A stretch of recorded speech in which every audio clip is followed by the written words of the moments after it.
শুরুতেই যে ব্রেকিং খবরের দিকে নজর রাখতে হচ্ছে, বাতিল হচ্ছে ইউজিসি নেট। বড় সিদ্ধান্ত ন্যাশনাল টেস্টিং এজেন্সির। আরও একবার জানাই, বাতিল হচ্ছে ইউজিসি নেট এবং বড় সিদ্ধান্ত ন্যাশনাল টেস্টিং এজেন্সির। পরীক্ষার সঙ্গে কোনো রকমের সমঝোতা নয়, সমঝোতা হয়েছে বলেই মনে করছে এনটিআর। সেই কারণে এই সিদ্ধান্ত বলে মনে করা হচ্ছে। আমাকে নিট নিয়ে তোলপাড়ের মধ্যেই বাতিল ইউজিসি নেট। অস্বচ্ছতার কারণে ইউজিসি নেট বাতিল। ইউজিসি নেট বাতিল করে সিবিআই তদন্ত, এমনকি সিবিআই তদন্তের নির্দেশে কেন্দ্রীয় শিক্ষা মন্ত্রকের তরফ থেকে দেওয়া হয়েছে। এই মুহূর্তের অন্যতম বড় ব্রেকিং আপনাদের সামনে তুলে ধরছি। সকাল সকাল বাতিল হচ্ছে ইউজিসি নেট, এমনকি বড় সিদ্ধান্ত ন্যাশনাল টেস্টিং এজেন্সির। পরীক্ষার সঙ্গে সমঝোতা হয়েছে এমনটাই মনে করছে এনটিএ। আর এই নিয়ে আমাদের সিনিয়র এডিটর ময়ূরঞ্জন ঘোষ কথা বলেছিলেন কেন্দ্রীয় শিক্ষা প্রতিমন্ত্রী সুকান্ত মজুমদারের সঙ্গে। কি জানিয়েছেন তিনি, শোনাই। নেট পরীক্ষা, নেট ইউজি অর্থাৎ national eligibility test, junior research fellow এবং অ্যাসিস্ট্যান্ট প্রফেসরের যে পরীক্ষা, আপনি খুব ভালোভাবে জানেন অধ্যাপক, আপনি নিজেও সেই পরীক্ষা সামান্যতম দুর্নীতির আভাস পেয়ে, বেনিয়মের আভাস পেয়েই কেন্দ্রীয় শিক্ষামন্ত্রক সিবিআই এর হাতে হস্তান্তর করে দিল। এখান থেকেই তো রাজ্যগুলো নির্দিষ্টভাবে পশ্চিমবঙ্গের শিক্ষা নেওয়া উচিত যে এত কোর্ট কাচারি, আইনজীবী, মামলা মোকদ্দমা না করে সামান্য যদি কোনো সন্দেহের বাতাবরণ তৈরি হয় তবে সিবিআই এসে তদন্ত করুক। ফ্রি অ্যান্ড ফেয়ার ইলেকশনের পাশাপাশি এক্সামিনেশনটাও কি এই মুহূর্তে পশ্চিমবঙ্গে সবচেয়ে বেশি জরুরি? দেখুন, পশ্চিমবঙ্গ তো একটা অদ্ভুত রাজ্যে পরিণত হয়েছে, কিন্তু আমরা যে পথটা দেখালাম সেই পথটা এমন একটি পথ যে পথের মধ্যে দিয়ে একটি পরীক্ষা ব্যবস্থার প্রতি যেন মানুষের বিশ্বাস থাকে। ন্যাশনাল এলিজিবিলিটি টেস্ট এমন একটি পরীক্ষা যার মধ্যে যদি বিন্দুমাত্র কোনোভাবে সংশয় আসে তাহলে সেই সংশয়কে দূর করা একান্ত প্রয়োজনের মধ্যে তদন্ত হবে। তার কারণ হচ্ছে এর মাধ্যমে আগামী দিনের যারা অধ্যাপক এবং অনেকে হয়তো সিএসআর দিয়ে যারা গবেষক হবে, যারা ইউজিসি ফেলোশিপ পাবে, এরকম দেশের যারা আর কি ক্রিমি লেয়ার অর্থাৎ যারা দেশের বুদ্ধি বলুন, আমরা দেশের ইনোভেশন বলুন, যাই বলুন না কেন, তার যে দায়িত্বে যারা থাকবে তাদের সিলেকশনের পরীক্ষা। স্বাভাবিকভাবে এই পরীক্ষায় যদি বিন্দুমাত্র কোনো সন্দেহ থাকে সেই সন্দেহ দূর করা উচিত। সিবিআই তদন্ত হোক, যারা দোষী তাদেরকে গ্রেপ্তার করা হবে, কেউ রক্ষা পাবে না। জিরো টলারেন্স টুয়ার্ডস করাপশন, এটা আমাদের ঘোষিত নীতি।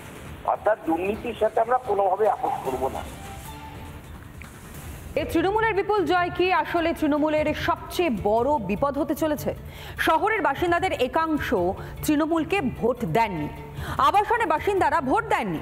সৌগত রায় আর না লড়ার কথা বলছেন। 26-এর বিধানসভা কি কঠিন লড়াইয়ের মুখে পড়তে চলেছে শাসক দল তৃণমূল কংগ্রেস?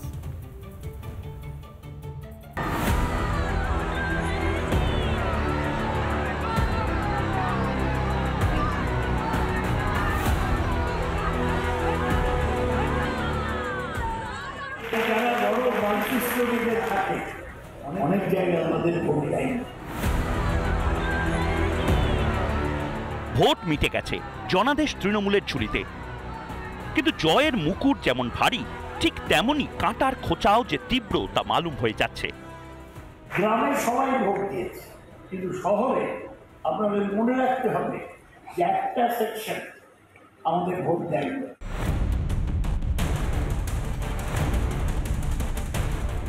আবাসনের বাসিন্দারা সরছেন পাশ থেকে সরছেন শহরের একাংশ। চুরি দুর্নীতির পাঠশালার পরিণতি বুঝতে পেরেই কি সেই বিপর্যয়ের দেওয়াল লিখনি কি পড়ে ফেলেছেন সৌগত রায়? না হলে আর ভোটে না লড়ার কথা বলছেন কেন? আমি আর নির্বাচনের দাঁড়াবো। এবার কি তাহলে শহুরে ইমারতে আলগা হচ্ছে তৃণমূলের ভিত? শ্রীয়ের আওতায় যাদের আনা যায়নি, যাদের খয়রাতিতে কেনা যায় না, যারা চুরি দুর্নীতির কঙ্কালটা আলবাত চেনেন, তৃণমূলের পাশ থেকে সরছেন তারা। শহর কলকাতা থেকে মুর্শিদাবাদ, তৃণমূল বনাম তৃণমূলের লড়াইটাও তো খবরের শিরোনামে। 26-এর নির্বাচনে তৃণমূল ধুয়ে মুছে সাফ হয়ে যাবে। ঘরে বাইরে তৃণমূল যে বেশ বেকায়দায় তার বলার অপেক্ষা রাখে না। সব সামলাতে না পারলে 26-এর বিধানসভায় কঠিন লড়াইয়ের মুখে পড়তে চলেছে তৃণমূল। রিপাবলিক বাংলা। অন্যদিকে লোকসভা নির্বাচনে বীরভূমে 2টি গ্রাম পঞ্চায়েত এলাকায় বিজেপির কাছে পিছিয়ে রয়েছে তৃণমূল কংগ্রেস। আর ওই 2 অঞ্চলের অঞ্চল সভাপতিকে তৃণমূল অঞ্চল সভাপতি পদ থেকে সরিয়ে দেওয়া হলো। প্রকাশ্য কর্মী সভা থেকে ঘোষণা করলেন বীরভূম জেলা তৃণমূলের কোর কমিটির সদস্য কাজল শেখ। যেগুলো আগে হয়নি এরকম এখন হবের মধ্যে একটা হচ্ছে, যারা যারা দলে থেকে বেইমানি করেছে তাদেরকে তাড়ানো হতো না, এবার তাড়ানো হবে।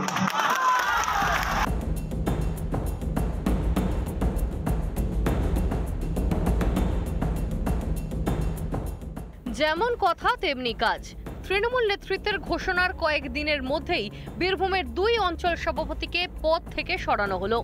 নানুরের দাসকল গ্রাম 1 নম্বর অঞ্চলের অঞ্চল সভাপতি প্রভাত দাস এবং কীর্ণাহার 1 নম্বর অঞ্চলের অঞ্চল সভাপতি ইন্দ্রজিৎ দাসকে সরিয়ে দিলেন জেলা তৃণমূল কোর কমিটির অন্যতম সদস্য কাজল শেখ।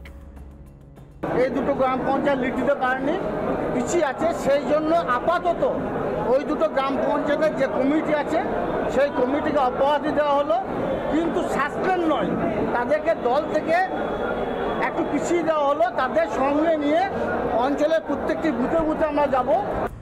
লোকসভা নির্বাচনে দলবিরোধী কাজের অভিযোগ রয়েছে তৃণমূলের একাংশের বিরুদ্ধে। লোকসভা নির্বাচনে দাসকল গ্রাম 1 নম্বর অঞ্চলে তৃণমূল 3813 ভোটে পিছিয়ে, পাশাপাশি কীর্ণাহার 1 নম্বর অঞ্চলেও 4038 ভোটে পিছিয়ে তৃণমূল। তার জেরে এই পদক্ষেপ বলে মনে করা হচ্ছে, যদিও পদ থেকে সরিয়ে দেওয়াকে একেবারেই গুরুত্ব দিতে নারাজ বিজেপি। তৃণমূল কংগ্রেস কাকে রাখবে কাকে না রাখবে সেটা তো ভারতীয় জনতা পার্টির কোনো যায় আসে না, এটা ওদের সাংগঠনিক বিষয়। এই বিষয়ে আমার মন্তব্য থাকবে না, তার কারণ ওটা ওদের সাংগঠনিক ব্যাপারে। ওরা কাকে রাখবে কাকে রাখবে না সেটা ওদের দলের ব্যাপার, দল বুঝবে। এদিন কীর্ণাহারের কল্লোল ভবনে নানুর বিধানসভার 17টি অঞ্চল সভাপতিদের নিয়ে বৈঠক করেন জেলা তৃণমূল কোর কমিটির অন্যতম সদস্য কাজল শেখ। দলীয় বৈঠকের পরেই দুজনকে সরিয়ে দেওয়ার সিদ্ধান্ত ঘোষণা করা হয়। কাজল শেখ অবশ্য এক কদমে গিয়ে 2 অঞ্চল সভাপতিকে তাদের পদ থেকে সরিয়ে দিলেন। বীরভূম থেকে ভিডিও জার্নালিস্ট প্রসূনের সাথে মনোরঞ্জন, রিপাবলিক বাংলা। আর এদিকে রেশন দুর্নীতি মামলায় প্রায় 5 ঘন্টা জিজ্ঞাসাবাদ অভিনেত্রী ঋতুপর্ণা সেনগুপ্তকে। অবশ্য রেশন দুর্নীতি মামলায় তলব বলে মানতে নারাজ অভিনেত্রী। কোনো দুর্নীতি নয়, কিছু নথি যাচাইয়ের জন্যই তলব বলেই জিজ্ঞাসাবাদের শেষে জানিয়েছেন অভিনেত্রী ঋতুপর্ণা।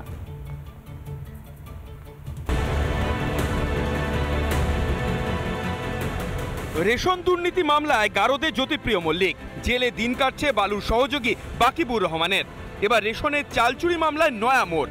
অভিনেত্রী ঋতুপর্ণা সেনগুপ্তকে প্রায় 5 ঘন্টা জিজ্ঞাসাবাদ করল ইডি, যদিও তার হাজিরার সঙ্গে রেশন দুর্নীতির যোগ আছে বলে মানতে নারাজ অভিনেত্রী। ইডির চাওয়া কিছু নথি জমা দিতেই তার হাজিরা বলে দাবি টলি তারকার। আমাকে কিছু ডকুমেন্টস প্রোভাইড করতে বলেছিল ওদের ইনভেস্টিগেশনের কোঅপারেশনের ব্যাপারে, আমি প্রোভাইড করে দিয়েছি। দে আর হ্যাপি উইথ মাই কোঅপারেশন। এটাই হচ্ছে ব্যাপার, এই দুর্নীতির সাথে আমার কোনো কানেকশন নেই। একটা ডকুমেন্ট ওরা চেয়েছিল, আমি সেটা দিয়ে দিয়েছি, আমার অ্যাকাউন্টেন্টও দিয়ে দিয়েছি, আমরা ওনাদের বুঝিয়ে দিয়েছি এবং they are very happy with my cooperation. ওনারাও কোঅপারেট করেছেন, আমিও কোঅপারেট করেছি। রেশন দুর্নীতিতে এক অভিযুক্তের কাছ থেকে ঋতুপর্ণার অ্যাকাউন্টে বিপুল টাকা ঢুকেছে বলে দাবি ইডির, যদি অভিনেত্রীর আইনজীবীর দাবি সেই টাকা ফেরত দেওয়া হয়েছে এবং রেশন দুর্নীতির সঙ্গে কোনো যোগ নেই। যে সমনটাও হয়েছিল তাতে কোনো জ্যোতিপ্রিয় মল্লিকের নাম ছিল না।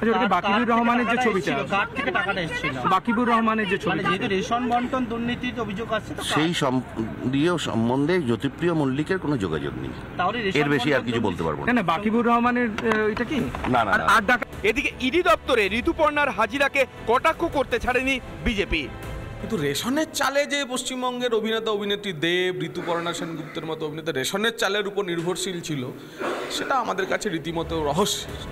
তৃণমূলের মুখে অবশ্য সেই পুরনো গরুর রচনা, প্রতিহিংসার রাজনীতির তত্ত্বেও অনড় শাসক দল।